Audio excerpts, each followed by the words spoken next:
Hello friend, आज हम biology का पहला चैप्टर पढ़ेंगे, कोशिका। बच्चे कह रहे थे, छात्र कह रहे थे कि सर हिस्ट्री पढ़ते पढ़ते हम बोर हो गए हैं, तो कुछ विज्ञान से भी रिलेटेड कुछ वीडियो आप बनाइए। हालांकि ये चैप्टर मैंने पूरा कर दिया है कोचिंग में, लेकिन फिर भी पढ़ाई को कंटिन्यू करने के लिए और आपकी रुचि बनी रहे पढ़ाई में, इसके लिए मैंने एक विज्ञान का एक चैप्टर लाया है। शुरुआत यहीं से करते हैं, कोशिका से। तो हम बात करते हैं कोशिका की और आगे बढ़ते हैं। देखते हैं कोशिका। सबसे पहले सेल की बात करते हैं। इसे सेल, अंग्रेजी में सेल बोलते हैं और हिंदी में कोशिका। सबसे पहले हम जानते हैं कि आखिर ये कोशिका है क्या, कोशिका पाई कहाँ जाती है। तो हम देखते हैं कि प्रायः कोई भी जीव जंतु होगा, चाहे वह भेड़, बकरी, मनुष्य, यहाँ तक कि प्लांट, सभी कोशिकाओं से मिलके बने हुए हैं, ठीक है ना। तो जो कोशिका होती है वह क्या होती है, एक आधार होती है, बेस। कोशिका क्या होती है, एक आधार होती है। तो अगर इसकी परिभाषा की मैं बात करता हूँ तो परिभाषा यह कहती है कि सबसे छोटी इकाई, सूक्ष्मतम और सबसे छोटी इकाई कोशिका होती है। और भी आप कक्षा 8-7 की NCERT अगर देखेंगे तो उसमें और अच्छे से लिखा हुआ है कि जीवन की संरचनात्मक और कार्यात्मक इकाई को कोशिका कहते हैं, और यह सूक्ष्मतम इकाई है। जैसे कोई भी चीज़ हम कहते हैं कि आप, अगर मैं एग्ज़ाम्पल लूँ कि एक घर का, अगर मैं बात करता हूँ कि एक पक्का मकान है जो किन किन चीज़ों से मिलकर बना हुआ है, और मेन उसकी चीज़ क्या है जो उसको एक आकार प्रदान की है और खड़ा हुआ है एकदम बेहतरीन तरीके से, तो कह सकते हैं कि ईंट है ना। ईंट जो है, प्रत्येक ईंट से मिलके एक मकान बना हुआ है। उसी तरीके से हमारा जो शरीर है वह बहुत सारी कोशिकाओं से मिलके बना हुआ है। फिर मैं बात करता हूँ कि कोशिकाओं से तो मिलके बना हुआ है, कुछ ऐसे जीव जंतु होते हैं जिनमें प्रायः एक ही कोशिका पाई जाती है, और कुछ ऐसे जीव जंतु होते हैं जिनमें बहुत सारी कोशिकाएँ मिलती हैं। तो जिनमें एक कोशिका रहती है उन्हें एक कोशीय जीव कहते हैं, और जिनमें बहुत सारी असंख्य कोशिकाएं रहती हैं उन्हें बहुकोशिकीय जीव कहते हैं। बहुकोशिकीय मतलब बहुत सारी कोशिकाएं मिलकर। अब अगर उसका मैं क्रम एक बार बताना चाहूँगा आपको कि अगर जैसे अपना शरीर का निर्माण हुआ है, तो वो शरीर का निर्माण कैसे हुआ है, तो हम जानते हैं सबसे पहले कि सेल। एक तो सबसे पहले हम जानेंगे कोशिका से हमारे शरीर का निर्माण हुआ। तो ऐसा नहीं है, पहले एक कोशिका से बहुत सारी कोशिका मिलती हैं। जब बहुत सारी कोशिकाएं मिलेंगी तो एक समूह बन जाता है। देखो, मान लीजिए कि ये समूह है, ये सेल है, मतलब कोशिका है, और ये बहुत सारी कोशिकाएं हैं। ये लीजिए, बहुत सारी कोशिकाएं। अब हम इसको क्या बोलेंगे, हम इसको बोलते हैं ऊतक। ऊतक बोल देंगे। ऊतक भी आप टिश्यू, इसको CBSE वाले टिश्यू, ठीक है। और इसके बाद बहुत सारे ऊतक मिलेंगे तो क्या बनेगा, अंग बनेगा, ऑर्गन। एक क्रम से हम पढ़ते हैं, किसी भी चीज़ को क्रम से ही पढ़ना है, ना कि हमें एक ऐसा सब्जेक्ट, बोरिंग सब्जेक्ट बना लेना। नहीं, बिल्कुल नहीं, आपको बोरिंग सब्जेक्ट नहीं बनाना है। आपको करना क्या है, एक चीज़ को आप, एक टॉपिक को आप पूरा कवर कर लेंगे, और उससे संबंधित जितने भी आपसे वस्तुनिष्ठ विकल्प निकल के आते हैं, आप बनाते हैं, आप नेट के थ्रू या फिर मेरे से कह सकते हैं, मैं आपको दे दूँगा, अवेलेबल करवा दूँगा, है ना। तो आप एक क्रम से पढ़ना है, और कोई भी चीज़ ऐसी है जो छूट नहीं। अब आप कहेंगे पूरा हमको बायोलॉजी का पूरा अध्ययन करना, नहीं, हमको PMT का एग्ज़ाम नहीं देना है, हमको अपने एक गवर्नमेंट एग्ज़ाम देना है जो जॉब मिल सके हमें, जैसे स्टेट लेवल का या PSC कुछ भी हो, है ना। तो यहाँ पे देखते हैं, हमको बस ऐसी चीज़ें पढ़नी हैं जो परीक्षा में आती हैं, जो परीक्षा की दृष्टि से महत्वपूर्ण है, ठीक है। तो यहाँ पे हम देखते हैं कि अगर हमारा जो शरीर है हमारा, या जीव जंतुओं का, या पेड़ पौधों का, जो भी सजीव हैं, ठीक है, उनका अगर जो शरीर है तो वह कोशिकाओं से मिलकर बना हुआ। पहले बताया मैंने आपसे, कोशिकाओं से मिलकर बना हुआ है। और ये क्रम है कि बहुत सारी कोशिकाएं मिलकर ऊतक का निर्माण करती हैं। तो ये मैंने बहुत सारी कोशिकाएं बना दी हैं आपके सामने, और अगर ये एक ग्रुप में आ जाती हैं, एक ग्रुप में आती हैं, तो इन्हें क्या कह देंगे आप, ऊतक। ऊतक को मैंने टिश्यू भी बताया, ठीक है। इसके बाद बहुत सारे ऊतकों से अंग का निर्माण होता है, और उसी से अंग तंत्र बनता है, अंग के बाद अंग तंत्र, और फिर मानव शरीर, ठीक है, ह्यूमन बॉडी। इस तरह से एक क्रम होता है। सबसे पहले कोशिका, कोशिका के बाद बहुत सारी कोशिकाएं मिलकर ऊतक का निर्माण करती हैं। ऊतक के बाद अंग बनता है, अंग के बाद अंग तंत्र, और इसके बाद मानव शरीर का निर्माण होता है। फिर एक चीज़ और दिमाग में आती है कि क्या जो हमारे सिर में कोशिका है वही हमारे पेट में कोशिका है? नहीं, ऐसा नहीं है। अगर कोई कोशिका लीवर में है या यकृत में है और वो दूसरी कोशिकाएं रहेंगी, वो दूसरी कोशिकाओं से मिलकर बना होगा। और अगर ब्रेन की बात मैं करता हूँ, मस्तिष्क की, तो वह भी दूसरी कोशिकाओं का बना होगा। लेकिन कोशिकाओं की संरचना व आकार कहीं कहीं एक जैसे रहता है, पर कहीं कहीं उसमें ऐसा देखने को मिलता है कि कुछ कोशिकाएं बड़ी होती हैं, कुछ कोशिकाएं छोटी होती हैं, और जो भी ऊतक बनेगा वो समान कोशिकाओं से मिलके बनेगा। ठीक है, ऐसा नहीं कि एक तो कोशिका ब्रेन की होगी और एक तो यकृत की होगी, फिर दोनों मिलके इकट्ठा हो जाएं और ऊतक का निर्माण कर दें। ऐसा बिल्कुल नहीं होता है। ठीक है, तो अगर ब्रेन में ऊतक बन रहा है, अगर ऊतक का निर्माण हो रहा है, तो ब्रेन की ही जो सेल होंगी, कोशिका होंगी, उनसे ही ऊतक का, मतलब समान कोशिकाओं से मिलके ऊतक का निर्माण होता है। यहाँ तक आपका क्लियर हो गया। इसके बाद हम देखते हैं, चलिए हम कोशिका को अच्छी तरीके से जान गए कि आखिर कोशिका है क्या। इसके बाद हम जानते हैं आखिर कोशिका की खोज किसने की है। ये भी प्रश्न में पूछा जाता है कि कोशिका की खोज किसने की है, कब की है, और कोशिका के प्रकार कितने होते हैं। तो आप यहाँ देखेंगे कोशिका की जो खोज है सबसे पहले रॉबर्ट हुक ने की थी, जो 1665 ईस्वी में। सबसे पहले अगर प्रश्न आता है तो आपको रॉबर्ट हुक में बिना देखे समझे सुने आपको टिक लगा देना है। 1665 ईस्वी में रॉबर्ट हुक ने कोशिका की खोज की थी। इसके बाद देखते हैं कि एक नाम मैंने और नीचे लिखा है, ल्यूवेनहॉक। इन्होंने भी कोशिका की खोज की थी। अब आपके मन में ये आ रहा होगा कि आखिर ये दो नाम लिखे हुए हैं, तो क्यों लिखे हुए हैं? तो सबसे पहले रॉबर्ट हुक ने 1665 ईस्वी में मृत कोशिका की खोज की थी, जबकि ल्यूवेनहॉक एक वैज्ञानिक थे, जंतु वैज्ञानिक थे। उन्होंने 1674 ईस्वी में, बिल्कुल 9 साल बाद, आप ये भी याद रख सकते हैं अगर आपको डेट याद नहीं रहती। 1665 तो अधिकांश लोगों को याद हो जाती है कि 1665 में रॉबर्ट हुक ने एक कोशिका की खोज की। इसके बाद जो ल्यूवेनहॉक थे वो 9 साल बाद 1674 ईस्वी में जीवित कोशिका की खोज करते हैं। तो अगर डीप में, बहुत सारा डीप में पूछा जाता है तभी ये सब आता है, नहीं तो नॉर्मली वह रॉबर्ट हुक ने कोशिका की खोज की थी, और कोशिका की खोज 1665 ईस्वी में हुई थी। ठीक है, तो ये मृत कोशिका की खोज किए थे और ल्यूवेनहॉक जीवित कोशिका की खोज किए थे। अगर ऐसा पूछा जाता तो हमें याद होना चाहिए। इसके बाद हम देखते हैं, जब कोशिका आगे बढ़ते हैं थोड़ा सा, तो कोशिका का एक सिद्धांत, ये भी प्रश्न बहुत ही महत्वपूर्ण है परीक्षा की दृष्टि से। तो कोशिका सिद्धांत का प्रतिपादन किसने किया था? बिल्कुल, कोशिका सिद्धांत का, जो कोशिका सिद्धांत है उसका जो प्रतिपादन किसने किया था? तो जर्मनी के 2 वैज्ञानिक थे, स्लाइडेन व स्वान। ठीक है, जर्मनी के 2 वैज्ञानिक थे और ये जंतु वैज्ञानिक थे। ठीक है ना, क्योंकि अभी जीव जंतुओं के बारे में पढ़ रहे हैं ना, तो जंतु वैज्ञानिक थे। ठीक है ना, तो इन्होंने, स्लाइडेन व स्वान ने 1838 और 39 में कोशिका सिद्धांत का प्रतिपादन किया। उन्होंने बताया कि या तो कोशिकाएं एक कोशिकीय होते हैं या तो जीव, और या तो जीव बहुकोशिकीय होते हैं। उन्होंने बताया कि या तो कोई भी जीव है वह एक कोशिकीय होगा, मतलब एक ही कोशिका से मिलकर बना होगा, और या तो ऐसे जीव होंगे जो बहुत सारी कोशिकाओं से मिलकर बने होंगे, जिन्हें बहुकोशिकीय कहते हैं। और उन्होंने दूसरी चीज़ एक और बताई कि प्रत्येक जीव की जो उत्पत्ति है वह कोशिका से हुई है।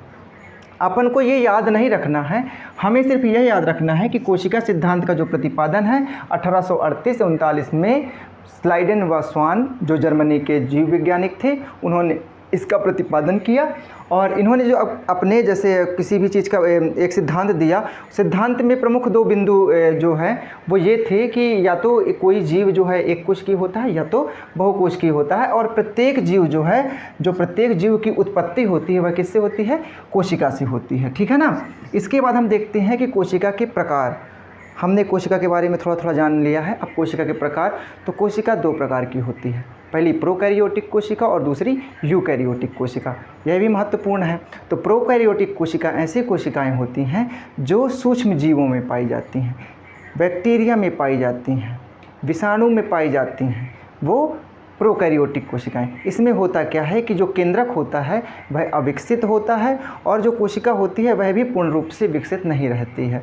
ठीक है ना। तो यहाँ पे केंद्रक अविकसित होगा, और यह जो कोशिका है प्रोकैरियोटिक, यह सूक्ष्म जीव, बैक्टीरिया, जीवाणु, वैवा, इनमें सब में पाई जाती है। ठीक है ना, सूक्ष्म जीवों में पाई जाती है। लेकिन अगर मैं बात करता हूँ यूकैरियोटिक कोशिका की, तो यूकैरियोटिक कोशिका हम लोगों में पाई जाती है, पेड़ पौधों में पाई जाती है, केंद्रक विकसित होता है। ठीक है ना। तो यह याद रखना, दो चीज़ बस याद रखनी है। अगर हम इसको अंतर करते हैं, अंतर भी बनना चाहिए कि प्रोकैरियोटिक कोशिका किस में पाई जाती है और वो उस कोशिका के अंदर क्या है, कि केंद्रक विकसित है कि नहीं विकसित है। तो यहाँ पे केंद्रक अविकसित रहेगा और यहाँ पे केंद्रक विकसित रहेगा। सीधी सी बात है, अगर केंद्रक विकसित होगा तो काफ़ी चीज़ें अच्छी होंगी, है ना। तो यूकैरियोटिक कोशिका किस में पाई जाएगी, या तो जंतुओं में पाई जाते हैं या तो पादपों में, प्लांट में, ठीक है। इसके बाद हम नीचे आते हैं। देखिए कोशिका की संरचना, एक हेडिंग आप बनाएंगे कोशिका की संरचना।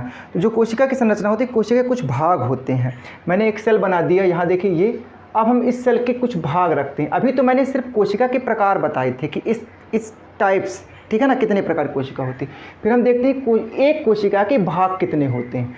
ये एक कोशिका है, सेल है, इसके कितने भाग होते हैं। जैसे मैंने ये बना दिया मान लीजिए, तो आप कहेंगे एक भाग ये हो गया, दूसरा भाग ये हो गया, तीसरा ये हो गया, चौथा ये हो गया, है ना, ये भाग हो गए। और अगर मैंने इसके बगल में बना रहा हूँ कोशिका, तो ये कोशिका के प्रकार हो गए कि एक कोशिका छोटी है, एक कोशिका उससे थोड़ा बड़ी है और एक कोशिका उससे और बड़ी है। तो ये हो गए उसके प्रकार, लेकिन भाग जो हैं ये हैं, ठीक है ना। तो अपन को यहाँ पे कंफ्यूज नहीं होना है, ठीक है।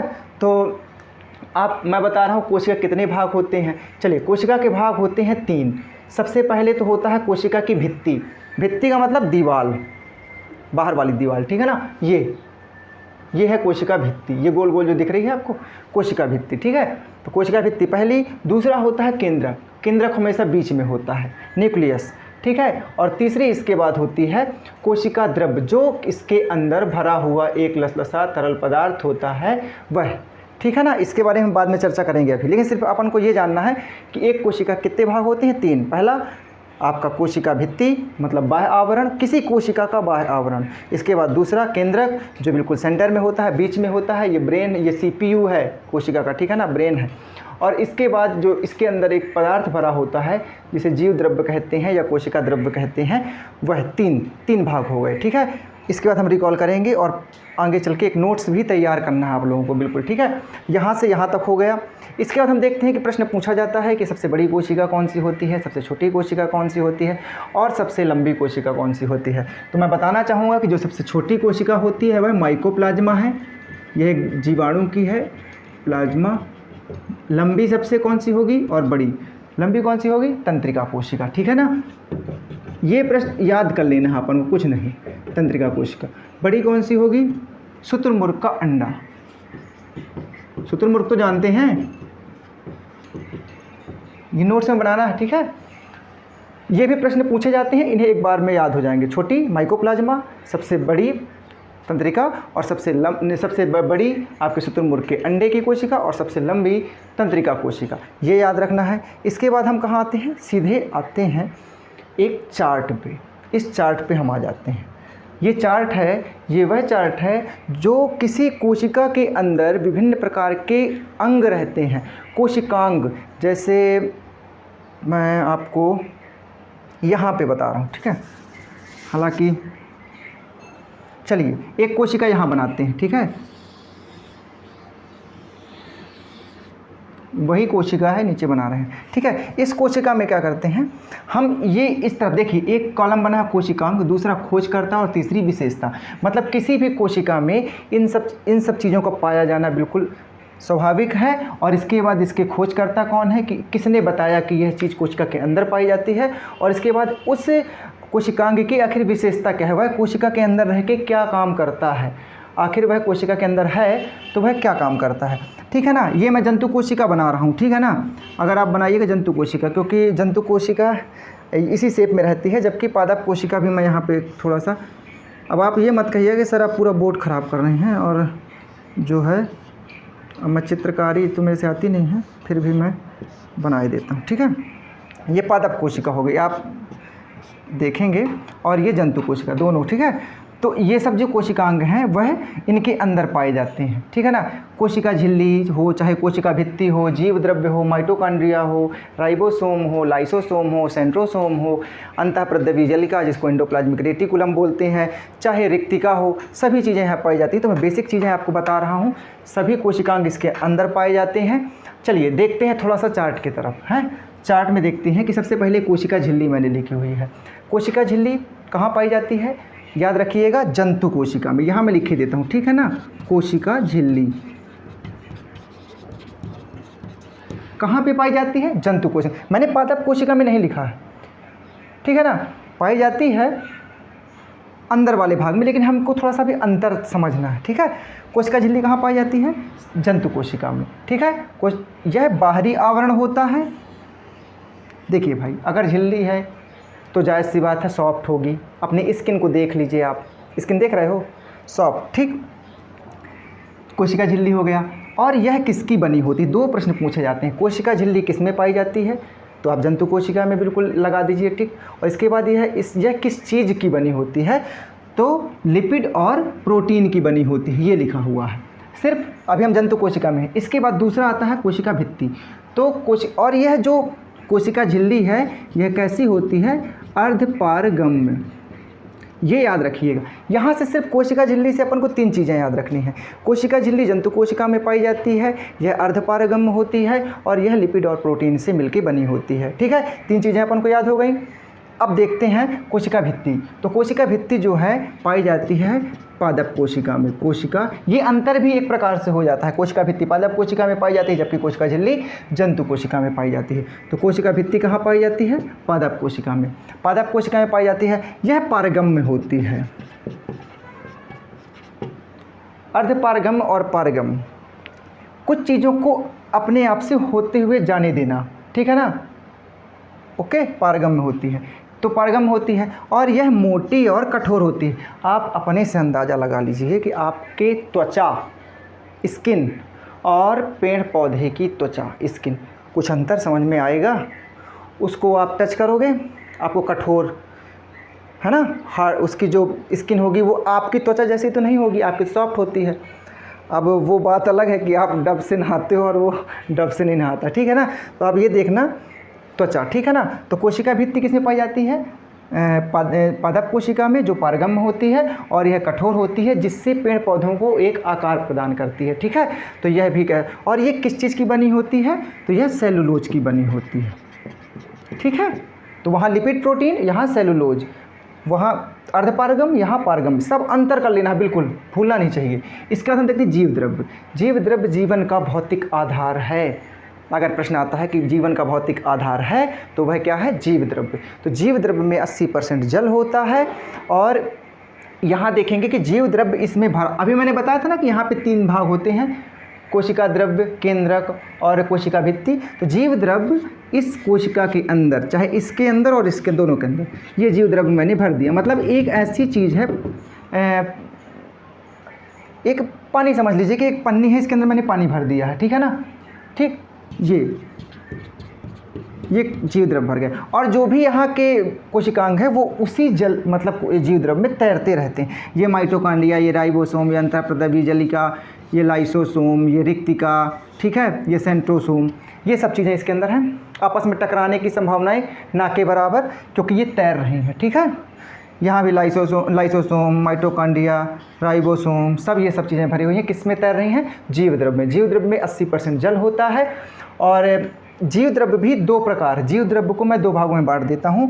पहला, एक तो जो कोशिका के अंदर है वह जीव द्रव्य, और दूसरा जो केंद्रक के अंदर है वह जीव द्रव्य। याद रखिएगा कि कोशिका के अंदर भी जीव द्रव्य रहता है। अब यहाँ बीच में केंद्रक है।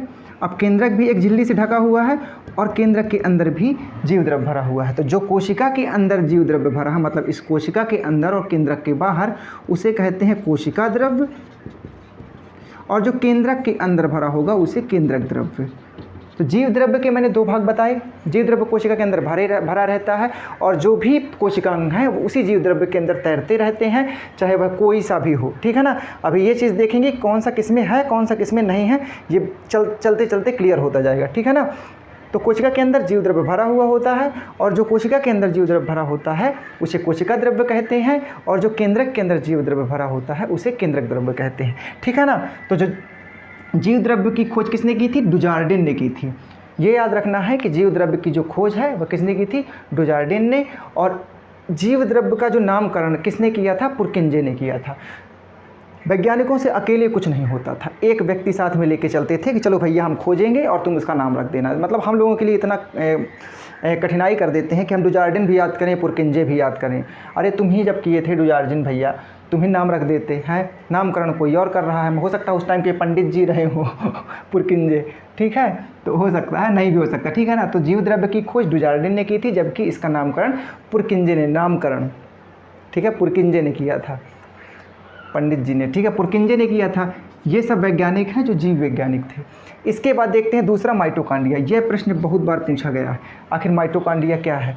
माइटोकॉन्ड्रिया है, देखो सबसे पहले माइटोकॉन्ड्रिया की खोज किसने की थी, अल्टमैन ने, और इसका नाम पेंडा ने दिया था। देखे, फिर से आप देखिए, इसी तरह से आप कंफ्यूज होंगे। तो माइटोकॉन्ड्रिया की खोज अल्टमैन ने की थी, जबकि नाम पेंडा ने दिया था। और यह कोशिका में पाया जाने वाला एक ऐसा कोशिका में ये है माइटोकॉन्ड्रिया, जिसे सूत्रकणिका भी बोलते हैं, ठीक है ना। इसके अंदर क्रिस्टी वगैरह रहती हैं, तो ये अलग टॉपिक बना देंगे अपन माइटोकॉन्ड्रिया का, आराम से पढ़ लेंगे। माइटोकॉन्ड्रिया की खोज अल्टमैन, नामकरण पेंडा, और इसे कोशिका का ऊर्जा ग्रह कहते हैं, पावर हाउस कहते हैं तथा श्वसन केंद्र कहते हैं। ये तीनों चीज़ लिखी हुई हैं, आपको याद कर लेना है। क्यों कहते हैं इसके बारे में ज़्यादा आप डीप में मत सोचिए। ये कह रहा क्योंकि वहाँ से ऊर्जा भी मुक्त होती है, ऊर्जा बनती है। अपन सांस लेते हैं, ऑक्सीजन जाती है, ऑक्सीजन एल्वेओली से लेते हुए फिर सीधे हीमोग्लोबिन लेके चला जाता है, प्रत्येक कोशिका में दे देता है, फिर कोशिका में एक ग्लाइकोलिसिस की क्रिया होती है, फिर वहाँ से कार्बन डाइऑक्साइड मुक्त होती है, ऊर्जा मुक्त होती है। इस तरह से करके काफ़ी लंबी प्रक्रिया है, जो मैं आपको बता दूंगा जब माइटोकॉन्ड्रिया के बारे में अलग से बताता हूँ, ठीक है ना। तो माइटोकॉन्ड्रिया की खोज अल्टमैन ने, नामकरण पेंडा ने, और इसे ऊर्जा कोशिका के ऊर्जा ग्रह या पावर हाउस या श्वसन केंद्र भी कहते हैं, ठीक है। इसके बाद हम देखते हैं लाइसोसोम। लाइसोसोम भी इंपॉर्टेंट है। लाइसोसोम की खोज डी दुबे या डी डुबे कुछ भी आता है, कभी कभी डी डबे भी आ जाता है, तो डी डुबे ने की थी। और ये लाइसोसोम जो है, यह एक प्रकार का एंजाइम है जो 24 प्रकार के एंजाइम से मिलकर बना होता है, ठीक है। और ये जो लाइसोसोम है, इसे कहते हैं आत्महत्या की थैली। होता क्या है कि कोई भी कोशिका में जब कोई बाहरी कण प्रवेश करता है और कोशिका को खराब करने लगता है, तो यह जो लाइसोसोम है उस कोशिका को बचाता है, उस जो बाह्य कण है उसको मार देता है। और कभी कभी ऐसा होता है कि बाह्य कण को मारते मारते ये लाइसोसोम कोशिका को ही नष्ट कर देता है और खुद भी नष्ट हो जाता है। इसीलिए जो है इसे आत्महत्या की थैली के नाम से भी जाना जाता है, ठीक है। इसके बाद गाल्जी काय की जो खोज है वह फैमिलो गाल्जी ने की थी। इसको तो याद हो जाएगा फैमिलो गाल्जी, लेकिन व्यापम पीबी कुछ भी पूछता है, कहेगा कैमिलो गाल्जी, फैमिलो गाल्जी, इस तरह पूछने लगेगा, तो आपको क्या कहना है, फैमिलो गाल्जी। इसका क्या काम होता है, यह एक स्रावी अंग का काम करता है, कोई भी चीज़ को अपने आप से होके जाने देता है, स्राव करता है, ठीक है ना, मतलब बहाना, ठीक है ना, स्राव करता है। और यह परिवहन का भी काम करता है, इसलिए इसे यातायात प्रबंधक के नाम से भी जाना जाता है, ठीक है ना। अगर हमारी अभी देखो मेरी जो ऊर्जा है वह बोलने में ज़्यादा जा रही है, मतलब जीभ को ज़्यादा वर्क करना पड़ रहा है, लेकिन मेरे पैर जो हैं एकदम सुस्त हैं। कोशिका का जो मतलब ऊर्जा जो बन रही है वो सब जगह बराबर बन रही है। तो ये क्या करता है गाल्जी गाय, ये पैर से ऊर्जा को उठा के लाके मेरे जीभ में छोड़ देता है। लो भैया, तो हमारी जीभ ऊर्जा हमको यहाँ चाहिए, अभी पैर मेरे अभी ज़्यादा ऊर्जा तो वहाँ पे चाहिए नहीं। तो गाल्जी बॉडी या गाल्जी काय क्या करता है कि एक तो अंतर स्रावी अंग का कार्य करता है, और यह जो है परिवहन अंग के नाम से भी जाना जाता है और यातायात प्रबंधक होता है। इसके बाद देखते हैं लवक। लवक जो है वह पौधे में पाया जाता है। कक्षा 9वीं की अगर विज्ञान आपको मिल जाए उसमें अच्छा डिटेल में लिखा हुआ है। जो लवक है वह प्रायः पौधों में पाया जाता है, और लवक 3 प्रकार के होते हैं। देखिए, वर्णी लवक, अवर्णी लवक तथा आप हरित लवक, ठीक है। तो जो वर्णी लवक है ऐसा लवक है जो पौधों में उस भाग में पाया जाता है जो भाग कलरफुल होते हैं, रंगीन भागों में वर्णी लवक, जहाँ वर्ण हो, ठीक है ना, वर्ण, आप वर्ण का मतलब रंग, ठीक है ना। तो लवक जो है 3 प्रकार के होते हैं, 3 टाइप्स। पहला वर्णी, दूसरा अवर्णी। तो वर्णी ऐसा लवक होता है जो पौधे के उस भाग में पाया जाता है जहाँ पे कलर रंग हो, चाहे फूल हो चाहे फल हो, है ना, कोई भी फल हो उसमें अगर कलर है तो उसमें वर्णी लवक पाया जाएगा। अवर्णी पेड़ पौधे की उस जगह में पाया जाता है जहाँ पे कोई रंग नहीं होता, जैसे तना और इसके बाद जड़, है ना, ठीक है। तो अवर्णी लवक। और हरित लवक की बात करूँ अगर मैं, तो यह पत्तियों में पाया जाता है, जिसे क्लोरोफिल कहते हैं। और इसी की उपस्थिति के कारण सूर्य के प्रकाश की उपस्थिति में पौधे अपना प्रकाश संश्लेषण की क्रिया में भोजन बनाते हैं, इसीलिए पौधे को स्वपोषी कहा जाता है, ठीक है ना, उत्पादक है, ठीक। इसके बाद हरित लवक को ही रसोई घर के नाम से भी जाना जाता है। पौधे की रसोई घर कौन सी है? हरित लवक है। पौधे की पत्तियों में पाई जाती है, जो हरे रंग की पत्तियां होती हैं उनमें हरित लवक पाया जाता है। इसके बाद आप देखें केंद्रक, most important brain, CPU, management, supervisor, कुछ भी कह लीजिए आप, ये है केंद्रक। ठीक, केंद्रक जो है आपको दोनों में पाया जाएगा। आप देखो ये क्योंकि यूकैरियोटिक कोशिका है, ठीक है ना, मैंने बताया था ना यूकैरियोटिक कोशिका में केंद्रक विकसित होता है, जबकि प्रोकैरियोटिक में केंद्रक विकसित नहीं रहता है। तो आप देखेंगे यहाँ पे कि ये यूकैरियोटिक कोशिका, ये पादप कोशिका है और ये जंतु कोशिका है, तो केंद्रक पाया जाएगा। केंद्रक सुपरवाइजरी काम करता है कि भैया तुम ये वाला काम कर लो, गाल्जी बॉडी से बोल देता है तुम वहाँ पे ऊर्जा कमी वहाँ ले जाओ, लाइसोसोम को बोलेगा तुम जो बाहर से कोई कण आया है उसको मार दो, ठीक है ना, और राइबोसोम को बोलेगा तुम प्रोटीन बनाओ। ये सब चीज़ें जो है केंद्रक करता है, ठीक है ना, इसीलिए इसको प्रबंधक कहा जाता है। और इसी केंद्रक के अंदर एक छोटा सा अंदर केंद्रिका पाई जाती है, ठीक है ना, केंद्रिका। तो केंद्रिका यहाँ हुई और केंद्रक हुआ, और इसी के अंदर RNA व DNA पाए जाते हैं। RNA व DNA जो अनुवांशिक गुणों का वाहक होता है, जैसे पिता के गुण बच्चे में आ जाते हैं, अनुवांशिक गुणों का जो वाहक होता है। जब हम DNA की संरचना डबल हेलिक्स मॉडल वाटसन एवं क्रिक वाली पढ़ेंगे तब मैं आपको बता दूंगा कि आखिरकार DNA, अब फिर वहाँ याद रहेगा कि केंद्रक में DNA पाया जाता है, ठीक है ना। यहीं से गुणसूत्र भी बनते हैं, गुणसूत्र, क्रोमैटिन धागे रहेंगे, धागेनुमा संरचना होती है, फिर गुणसूत्रों का निर्माण होता है। ये सब टॉपिक अलग अलग है, लेकिन हमें यहाँ पे क्या समझना है, सिर्फ केंद्रक को देखना है। तो केंद्रक के अंदर एक केंद्रिका होती है, उसी के अंदर RNA व DNA पाए जाते हैं। DNA को आप बिल्कुल कह सकते हैं कि यह अनुवांशिक गुणों का वाहक होता है, जो पिता के गुण बच्चों में स्थानांतरित करता है, ठीक है ना। इसके बाद देखते हैं रिक्तिका। रिक्तिका से सिर्फ कुछ प्रश्न नहीं आता है, एक ऐसा प्रश्न आता है, मान लो ये रिक्तिका है, कभी चित्र में आप देखेंगे तो इस तरह वैक्यूल जिसको बोलते हैं, खाली स्पेस जो दिखेगा, भोज्य पदार्थों का संग्रहण करना इसका मेन उद्देश्य होता है, काम होता है। तो जो रिक्तिका होती है जंतु कोशिकाओं में छोटी होती है और पादप कोशिकाओं में रिक्तिकाएँ बड़ी होती हैं, ठीक है ना, ये याद रखना है। पादप कोशिका क्योंकि पेड़ पौधे बहुत बड़े होते हैं तो रिक्तिका बड़ी होगी, और जंतु छोटे होते हैं पेड़ पौधों की अपेक्षा, तो उनकी जो रिक्तिकाएँ होंगी वह छोटी होंगी। तो बस ज़्यादा याद नहीं करना है। और रिक्तिका का काम क्या होता है, भोज्य पदार्थों का संग्रहण करना, ठीक है। इसके बाद अंतःप्रद्रवी जलिका, कहीं कहीं आप देखेंगे ER में इसको लिखे, तो इंडोप्लाज्मिक रेटिकुलम। अंतःप्रद्रवी जलिका एक इसी में पाई जाती है, देखिए ये पाई गई, मान लीजिए ये ER है, सब कोशिका के अंदर पाए जाते हैं, ये कोशिका के अंदर सभी पाए जा रहे हैं, ठीक है ना। तो इसके बाद जो है आपका अंतःप्रद्रवी जलिका जो है, यह भी 2 भाग में पाई जाती है। एक तो होता है रफ, 2 भाग होते हैं, और एक स्मूथ भाग होता है अंतःप्रद्रवी जलिका का, ठीक है ना। तो यह भी प्रोटीन का निर्माण करता है, लेकिन यहाँ पे राइबोसोम के जैसे ये काम नहीं करता है। जब RNA पढ़ेंगे अपन तब अंतःप्रद्रवी जलिका के बारे में भी जान जाएंगे। तो इसमें सिर्फ ये जानना है कि अंतःप्रद्रवी जलिका की खोज किसने की थी, क्लॉड ने की थी तथा पोर्टर ने, और यह प्रोटीन निर्माण व प्रोटीन का स्थानांतरण करता है, ठीक है ना, अंतःप्रद्रवी जलिका। सेंट्रोसोम का काम होता है कि सेंट्रोसोम की खोज एडवर्ड वेन ने की थी, और सेंट्रोसोम का मेन काम होता है कि कोशिका विभाजन, मैं यहाँ लिखे देता हूँ, जिस कोशिका में सेंट्रोसोम नहीं पाया जाएगा उसमें विभाजन नहीं होने वाला। जैसे ब्रेन की जो न्यूरॉन होते हैं, ठीक है, न्यूरॉन कोशिका, उसमें सेंट्रोसोम पाया ही नहीं जाता है, जबकि यकृत के जो कोशिकाएं होंगी उसमें सेंट्रोसोम ज़्यादा मात्रा में पाए जाते हैं। जहाँ भी सेंट्रोसोम ज़्यादा पाए जाएंगे वहाँ पे जल्दी जल्दी कोशिका विभाजन होगा, और जहाँ पे सेंट्रोसोम ना के बराबर होंगे वहाँ पे कोशिका विभाजन नहीं होता है, ठीक है ना। और यहाँ पे मैं एक चीज़ और भूल गया था, राइबोसोम। तो राइबोसोम के बारे में देखिए, लाइट चली गई। राइबोसोम के बारे में अगर मैं बात करूं तो राइबोसोम की खोज पैलेट ने की थी, और इसका काम होता है प्रोटीन निर्माण करना, इसी को प्रोटीन फैक्ट्री के नाम से जाना जाता है, ठीक है। तो यहाँ तक आज के लिए इतना ही। आपको याद रखना है कि छोटी कोशिका, लंबी कोशिका, बड़ी कोशिका क्या है, कोशिका की खोज, कोशिका के प्रकार, कोशिका का सिद्धांत, इसके बाद कोशिका के जो भाग होते हैं वो, और ये कोशिकांग जो होते हैं उनको भी अपन को याद रखना है, ठीक है ना। कोशिका झिल्ली क्या होती है, कोशिका भित्ति क्या होती है, कोशिका के प्रकार क्या होते हैं, राइबोसोम, लाइसोसोम, ठीक है। ये सब चीज़ें आपको A to Z याद होनी चाहिए, ठीक। इसके बाद आपकी यहाँ से कोशिका का चैप्टर अभी समाप्त होता है, लेकिन आगे चल के हम इसके बारे में भी अभी जानेंगे, ठीक है। नमस्कार।